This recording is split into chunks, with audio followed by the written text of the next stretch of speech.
بسم اللہ الرحمن الرحیم۔ السلام علیکم ناظرین، فدا عادل آپ کی خدمت میں حاضر ہے۔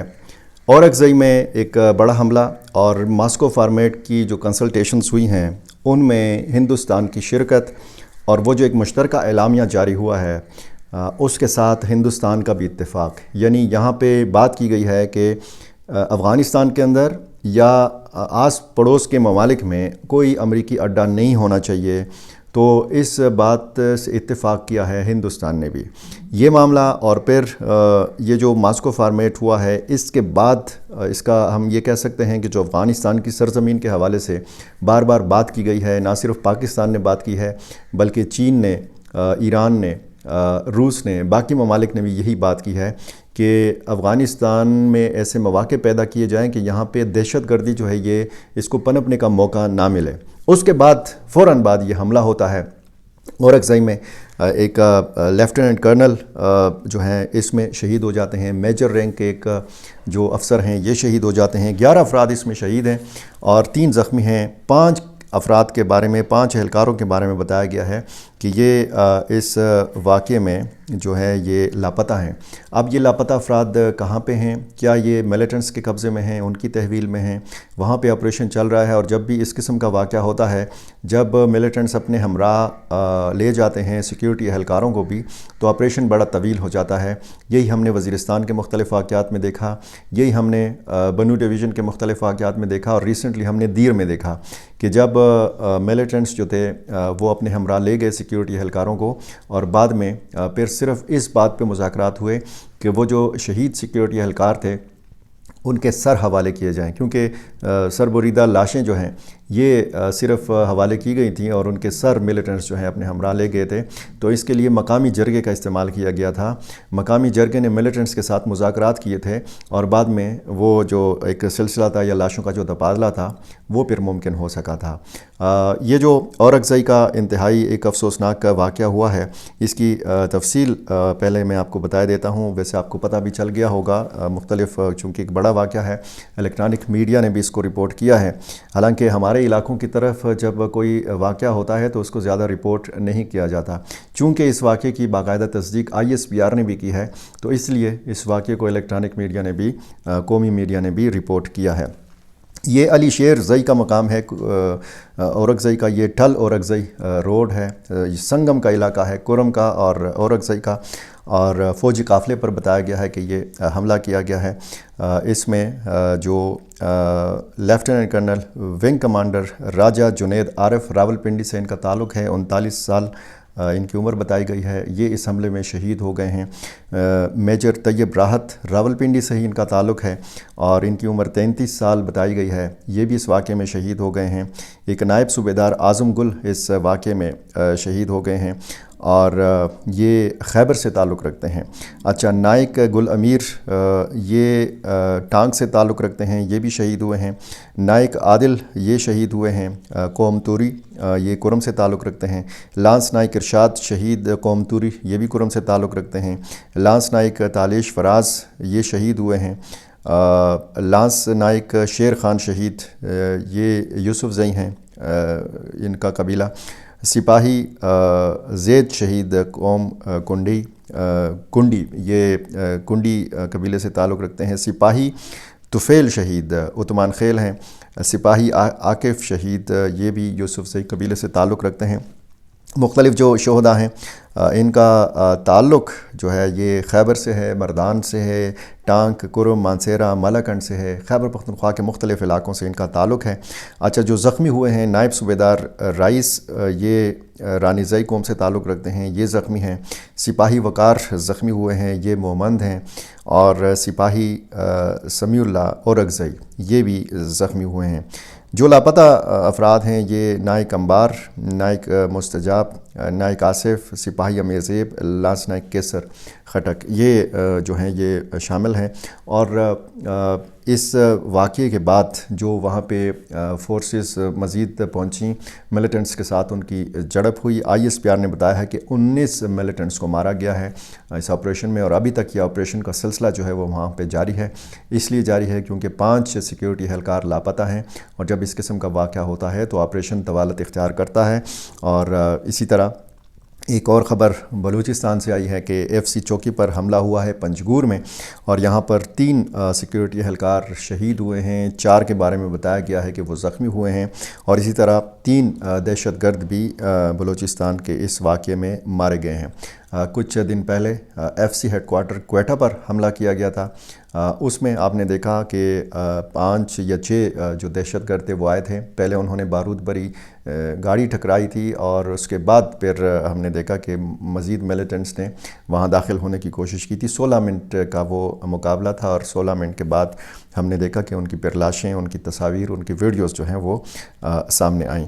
یہ افسوسناک واقعات کا تسلسل ہے۔ بلوچستان ہو، خیبر پختونخوا ہو، اس قسم کے حملے، اور پھر جب اس قسم کی وارداتیں ہوتی ہیں، جب حملہ بھی ہو جاتا ہے اور پھر کچھ افراد لاپتہ بھی ہو جاتے ہیں، تو پھر اس کے بعد یہ جو واقعات ہوتے ہیں ان میں پھر بہت زیادہ حساسیت آ جاتی ہے، بہت زیادہ یہ سینسٹیو معاملہ اس لیے ہو جاتا ہے کیونکہ اگر آپریشن اس مقصد کے لیے صرف ہے کہ جن ملیٹنٹس کو مارا جائے، تو پھر وہ تو ظاہر ہے کہ وہ سلسلہ تو چلتا رہتا ہے، لیکن یہاں پہ مقصد یہ بھی ہے کہ جو مسنگ سیکیورٹی اہلکار ہیں ان کو بحفاظت جو ہے وہ واپس لایا جائے۔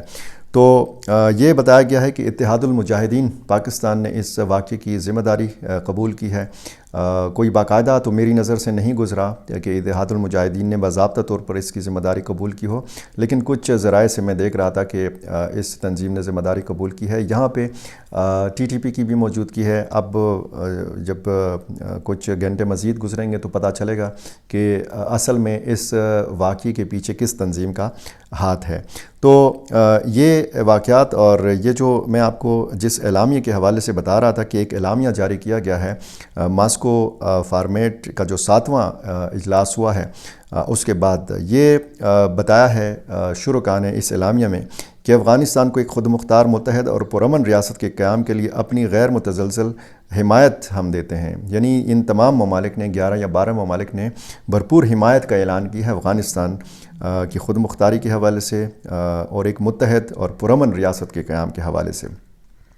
یہ روسی سفارت خانے کی جانب سے باقاعدہ یہ مشترکہ اعلامیہ جو ہے یہ جاری کیا گیا ہے، اور یہ کہنا ہے کہ اس اعلامیے کا اس اعلامیے کے مطابق اس میں افغانستان، بھارت، ایران، قازقستان، چین، کرغزستان، پاکستان، روس، تاجکستان اور ازبکستان کے خصوصی نمائندگان اور سینئر حکام نے اس اجلاس میں شرکت کی۔ اجلاس میں بیلاروس کا وفد بطور مہمان شریک ہوا۔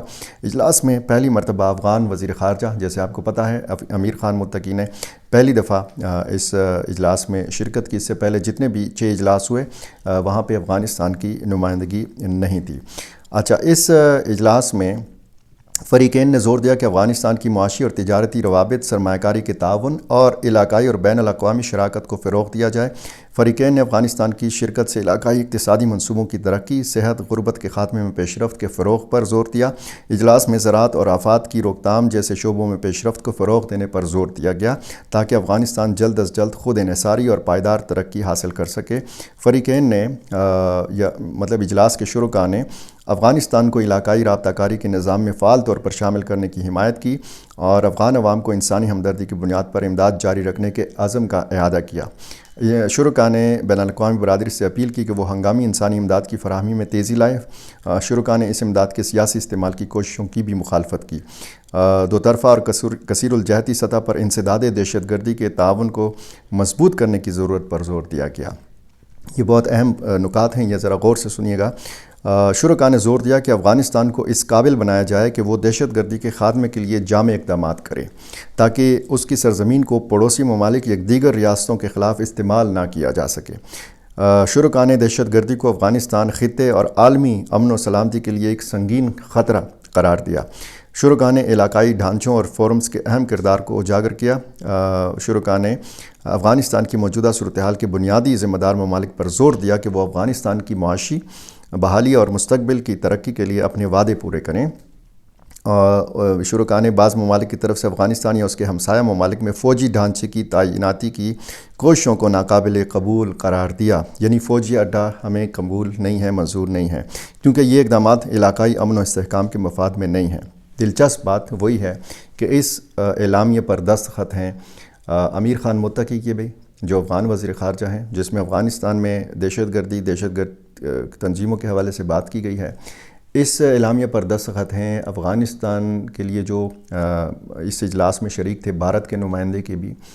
یہ پاکستان کے موقف کی تائید ہے کہ افغانستان کی سرزمین کو دہشت گردی سے پاک کرنے کے لیے ایک جامع کوششوں کا جو ہے آغاز ہونا چاہیے. اس میں ظاہر ہے کہ سب سے زیادہ کردار جو ہے اس خطے کے ممالک کا ہے اور ان ممالک کا ہے کہ جو افغانستان کے ساتھ جن کی سرحدیں ملتی ہیں. اب دیکھنا یہ ہے کہ معاملہ کیا رخ اختیار کرتا ہے. ایک طرف جب ہم افغانستان کی سرزمین کے حوالے سے بات کرتے ہیں، یہ جو اورکزئی کا واقعہ ہوا ہے یہ تو کنفرم ابھی نہیں ہوا کہ اس میں جو ملیٹنٹس مارے گئے ہیں ان میں کتنے افغان نیشنلز ہیں، کتنے پاکستانی ہیں، کیونکہ ہم نے اس طرح کے بڑے حملوں میں ہمیشہ یہ دیکھا ہے کہ پھر جب لاشیں برآمد ہوتی ہیں تو پھر شناخت بتائی جاتی ہے کہ جی اتنے ملیٹنٹس جو ہیں یہ افغانستان سے تعلق رکھتے تھے. تو تشکیلیں آتی ہیں، باقاعدہ گروپس آتے ہیں، سرحد پار تراندازی ہوتی ہے. مومند میں ہوا، باجوڑ میں ہوا، گزشتہ کئی دن سے ہم دیکھ رہے ہیں. کل بھی ایک حملہ ہوا تھا افغانستان سائڈ سے جس میں 3 افراد شہید ہو گئے تھے. تو یہ سلسلہ جو ہے یہ ہم دیکھ رہے ہیں کہ روزانہ کی بنیاد پر اس قسم کے حملے ہوتے ہیں.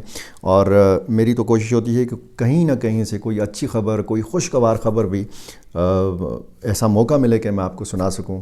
لیکن بدقسمتی یہ ہے کہ بلوچستان سے خیبر پختونخوا سے ہوں گی کوئی خوشگوار خبریں بھی ہوں گی، لیکن جو اصل مسئلہ ہے وہ بدامنی ہے، وہ لاقانونیت ہے، وہ سڑکوں کی بندش ہے. تو یہ مسائل اس لیے ان مسائل کے حوالے سے آپ کا جاننا ضروری ہے کیونکہ ہمارا جو الیکٹرانک میڈیا ہے یہ بڑے جو شہر ہیں ان کی کوریج کرتا ہے. یہ خوشگوار خبریں آپ دیکھ سکتے ہیں، پی ٹی وی کے اوپر دیکھ سکتے ہیں، باقی چینلز کے اوپر دیکھ سکتے ہیں.